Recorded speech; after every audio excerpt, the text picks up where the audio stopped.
The year is 1880. Shanghai is a bustling city of contradictions. It's a metropolis teeming with life and death, wealth and despair, where the opium trade flows freely through its veins and where foreign powers carve out their own territories. Shanghai was, in many ways, a new frontier, a city of opportunity for those who dared to live on the edge. In the slums of Shanghai, a young man named Chen Jiwei struggled to survive. Born to poor laborers from the countryside, Chen came to Shanghai seeking work, but he found only exploitation and cruelty at the hands of the foreign merchants. Yet something in him hardened that day, a bitterness that would fuel his future. He witnessed the power of the foreign concessions, the way they ruled with impunity, and he realized that in a city like this, power was the only currency that mattered. Chen would soon cross paths with Li Wei, a former soldier turned street enforcer. Li Wei had fallen on hard times after a failed rebellion, but he had learned one crucial lesson. Survival depended on loyalty, and loyalty could be bought. The two men formed a bond, a mutual understanding forged in the fires of their shared desperation. They began organizing the laborers and the downtrodden, offering them protection from the predatory foreign traders in exchange for loyalty and a share of their earnings. Their operation was small at first, but the arrival of opium in Shanghai changed everything. Opium was both a curse and a weapon, and soon enough, the men became part of something far larger, the Green Gang. As their control over the opium trade grew, so did their ambition. The Green Gang began infiltrating other illegal industries, from gambling to prostitution. What started as a modest operation quickly expanded into a network of power and influence. Yet beneath the surface, the men struggled with their own demons. Chen Jiwei, despite his success, battled with a growing sense of guilt. The violence, the exploitation. Was it worth it? He was beginning to realize that the more power he attained, the more he lost his humanity. But the allure of wealth and control was intoxicating, and the gang's success made it all too easy to justify his actions. Li Wei, on the other hand, was a pragmatist. He never questioned the path they were on because to him, survival and power were the ultimate goals. His coldness toward their operations, his lack of emotional attachment to their victims, set him apart from Chen. The Green Gang's first major act of violence was not a calculated hit, but rather an outburst, an execution that marked the beginning of their rise to power. Zhao Long, a rival gang leader who refused to pay tribute to the Green Gang, found his life cut short in a brutal display of violence that shocked even the most hardened criminals in Shanghai.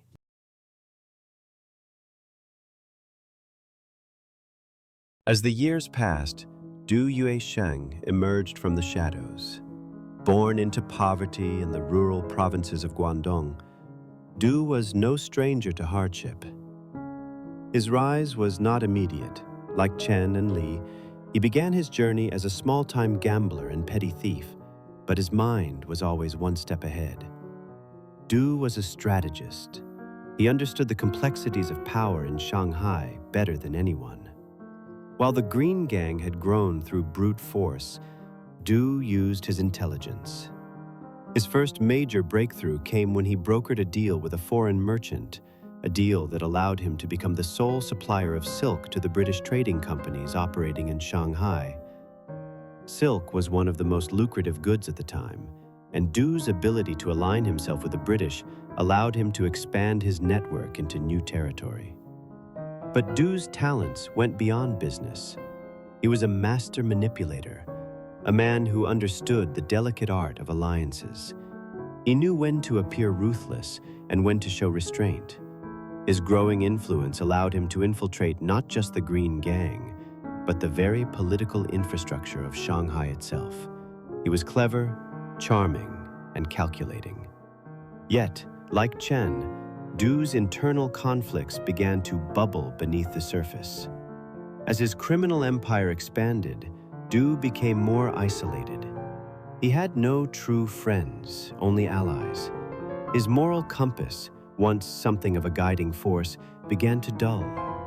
The more power he gained, the less human he became. Du Yuesheng's ultimate ambition was clear: to control Shanghai, and beyond that, to reshape the city in his image. But this vision came at a price. His growing authority created tensions within the Green Gang. Chen Jiwei, who once had hopes of reforming the organization, now found himself at odds with Du's cold pragmatism. Du's willingness to kill rivals without hesitation began to unsettle him, and he felt his own sense of morality eroding. This inner conflict came to a head when Du ordered the assassination of Liu Xin, a prominent businessman who had become a thorn in Du's side. It was a ruthless move, one that sent a clear message to anyone who opposed him.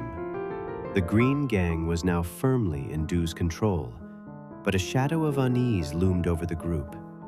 Chen's growing doubts about the gang's direction planted the seeds of his eventual betrayal.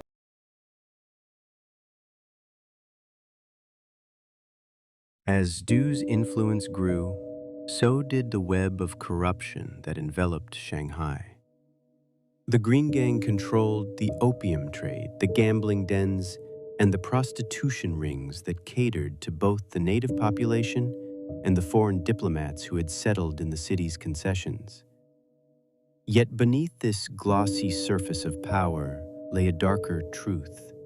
Shanghai was a city built on exploitation. For Chen Jiwei, this became harder and harder to ignore. He watched as people suffered under the weight of the Green Gang's growing power. One night, after a particularly brutal beating of a rival, Chen found himself standing at the edge of the Huangpu River, staring at the waters below. The city lights reflected in the river's surface, and for the first time, he questioned the cost of his ambition. Meanwhile, Du Yuesheng's own personal struggles began to manifest. His personal life, once a source of pride, was now filled with suspicion. Du's wife, Yang Li, had begun to grow disillusioned with the criminal empire her husband had built. She had been Du's greatest supporter, but now she feared the toll it was taking on their family. Yang's internal conflict was palpable. She struggled with the notion of her husband's growing coldness toward their children, his detachment, and his increasing involvement with foreign politicians. While Du remained calm and calculating, his private life began to unravel. His affair with Qiu Wen, a young woman connected to the foreign trade circles, caused a stir in Shanghai's upper echelons. The affair became not just a scandal, but a political weapon that his enemies could exploit. As Du's empire solidified, so did his enemies.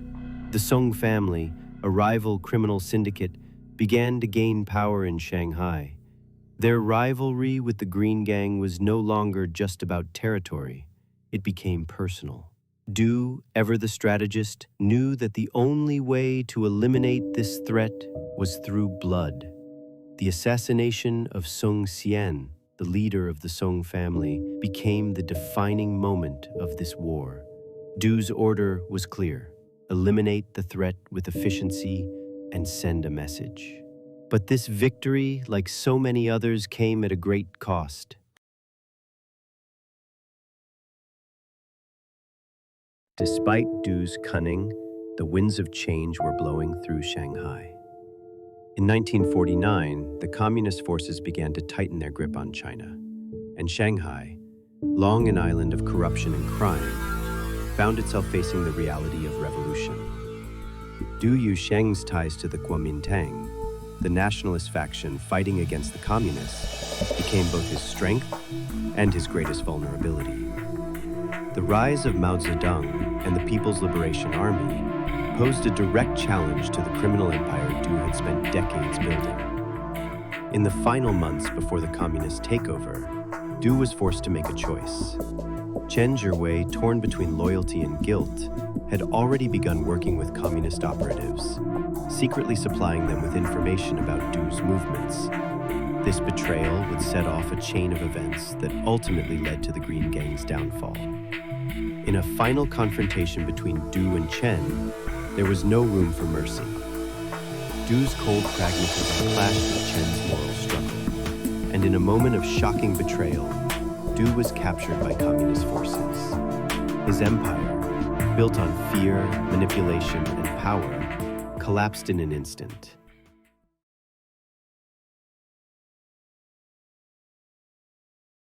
Shanghai had changed, but the shadows of its past remained. The Green Gang's influence, though diminished, left an indelible mark on the city.